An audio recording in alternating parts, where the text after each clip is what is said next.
Pan Am 747 jumbo jet with 255 people on board has crashed just north of the Scottish border. Pan Am flight PA-103 took off from London Heathrow, bound for John F. Kennedy Airport in New York at 6:25 Several this hundred evening. people are now feared dead tonight after a Pan American Airlines jumbo jet crashed near the town of Lockerbie in Dumfries. According to Pan Am, there were 244 people on board the plane. So far, there are no reports of survivors. It's believed there have been a number of casualties on the ground as well. Really, all the way I can describe it was like walking into hell. Lockerbie, Scotland, December the 21st, 1988. The worst airline disaster in British history, and what remains the deadliest terrorist attack in the United Kingdom to date.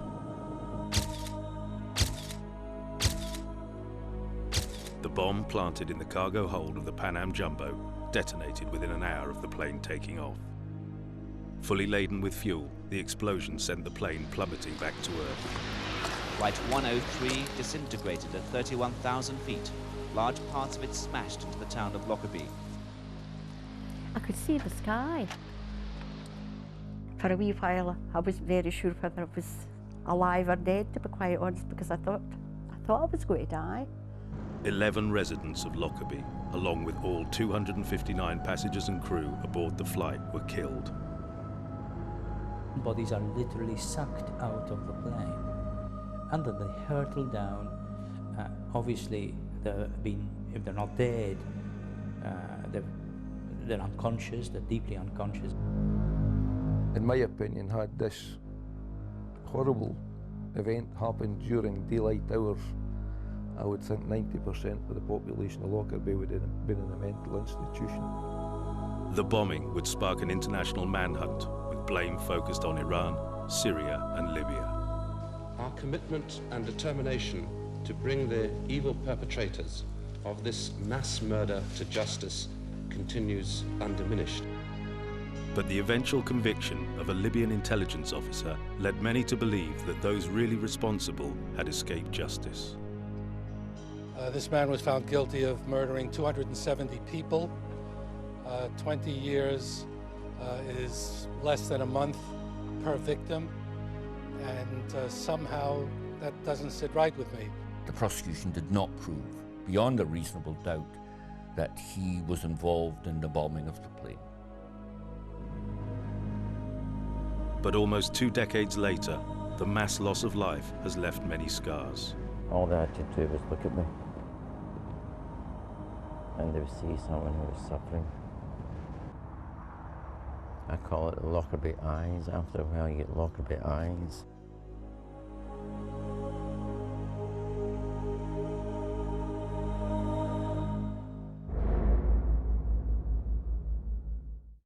My plans that night were to go and visit Maurice and Dora Henry, who were great friends of mine, just lived up here in number 13. Delaying his visit would save the life of Father Patrick Keegans, whose home at the end of Sherwood Crescent was the only one spared when the wing section of Pan Am 103 came hurtling towards the ground. Dora and Maurice Henry, along with 9 other people, would die in the fireball that engulfed the street. It was the most enormous explosion. Enormous. And the whole house just shook, all the lights went out. I looked at the ceiling and I thought, well, that's coming in. I thought, I either die here. I didn't go down the ground, funny enough, I just stayed there. I thought, I either die, or I wonder if I'm injured, will I be able to move? It was very factual.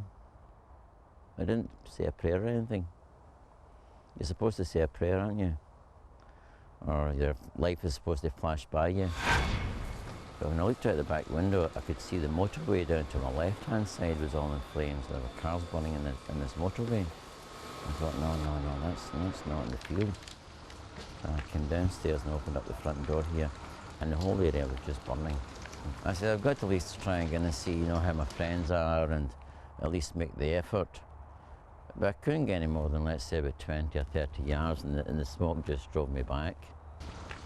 And that's when I said to myself, Well, anyone who's in there is gone, because you couldn't see a thing apart from the fire. Really, all the way I can describe it was like walking into hell. Everything was on fire then, heat was intense, the smoke was really thick and caught you by the throat. The hedges were on fire and the wind was blowing the fire along that, catching the drop pipes of the houses, running up the drop pipes and setting the roofs on fire. Inspector George Stobbs was one of the first policemen on the scene. The images he was confronted with still defy belief. As I came round the corner, I could remember seeing a wrought iron gate that had been at one of the houses, and this wrought iron gate was actually melting, just as if it was butter being melted by heat, and it slowly dripped away.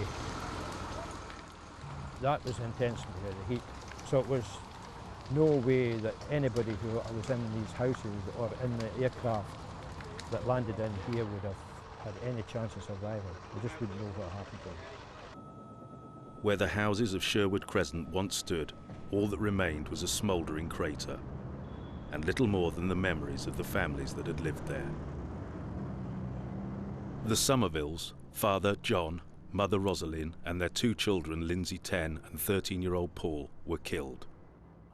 Also gone, Tom and Kathleen Flanagan, and their young daughter Joanne. Her brother Stephen survived. The Flanagans lived here around about the middle of Sherwood Crescent, and the only person left was Stephen, a young chap Stephen, 15-year-old, who went out to help fix his friend's bike, came back home to nothing really. The hardest part was knowing the children in the street, because there was Paul and there was Lindsay and Joanne. I knew all three children. In fact, just a couple of days before, they'd been going round the neighbours delivering Christmas cards.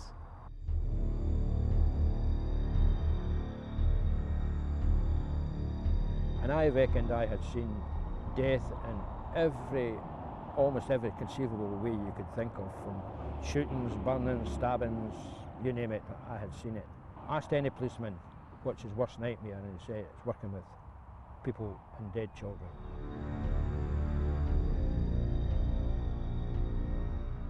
I was sitting opening Christmas cards when my dog started to growl, and that deep kind of belly growl that you know there's something that you can't hear yourself. And then all of a sudden this noise like something coming towards the house. On the other side of Lockerbie, Ella Ramsden was alone with her dog in her home, which backed onto Rosebank Crescent. It too would not escape the disaster. I went to the window to look out, and the whole place was lit up in an orange glow. I had no idea what it was.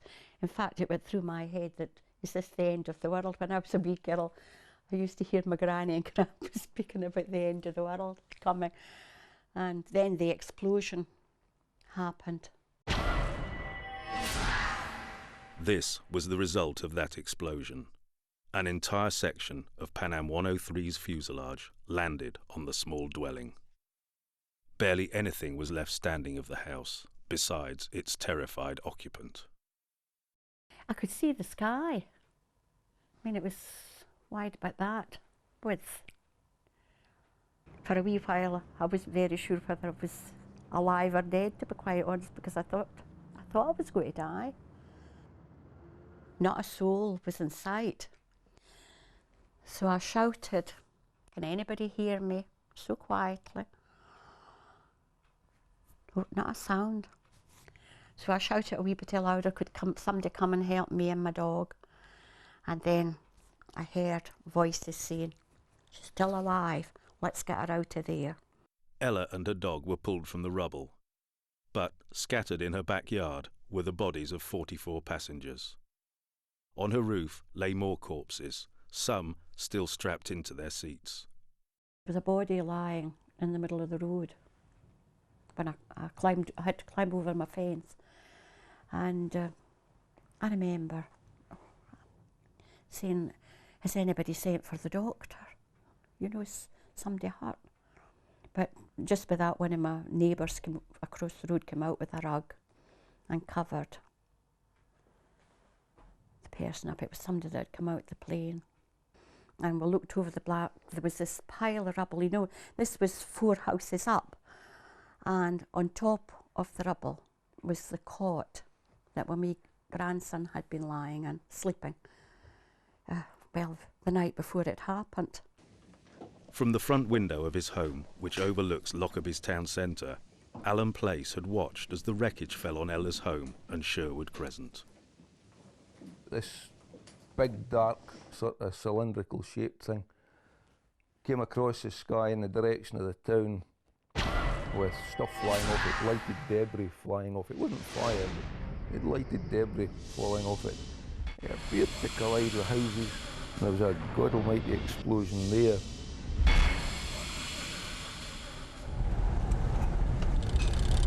The retired policeman, fearing a mid-air collision had occurred, drove into town only to be turned around and asked by his superior officer to head to the outer lying parts of Lockerbie. We came rather rapidly from Lockerbie in my own car along with the 2 young police officers, and when we got to Tindergarth Church, there was obviously something amiss, as there was several cars in the field displaying their lights and cars sitting about the side of the road. It was quite a sight, this jumbo jet lying there, and there was one member of the crew, an air stewardess, lying face down beside it. We turned her over to see if there was any signs of life, but other than an exhalation of air from her lungs, she was obviously very dead. I did take a clamber up into the cockpit, and I knew fine what I'd come across, and I wasn't disappointed, I'm afraid.